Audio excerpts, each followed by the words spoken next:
దేవుని సంకల్పంలో ఉన్న వ్యక్తి చాలా జాగ్రత్తగా ఉండాలండి. దేవుని సంకల్పంలో ఉన్న వ్యక్తి చాలా జాగ్రత్తగా నిలవాలి. ఎందుకంటే వాని మీద శత్రువు యొక్క కన్ను తీక్షణంగా ఉంటుంది. నిజం నేను చెప్పే మాట. మోషే దేవుడికి కావాలి, అదే మోషే సాతానుకు కూడా కావాలి. తల్లి ఒడి దగ్గర నుంచి వెంబడిస్తూనే ఉన్నాడు. ఎక్కడ అదును దొరుకుతుందా వేసేద్దాం ఇతన్ని, ఎక్కడ అదును దొరుకుతుందా వేసేద్దాం ఇతన్నని సాతాను కూడా వెంబడిస్తూనే ఉన్నాడు.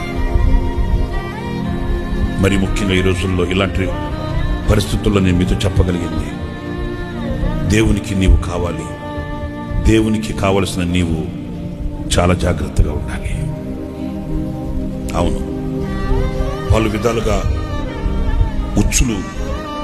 ఉచ్చులు సాతానుగాడు చాలా కుయుక్తిగా పని ఉన్నాడు.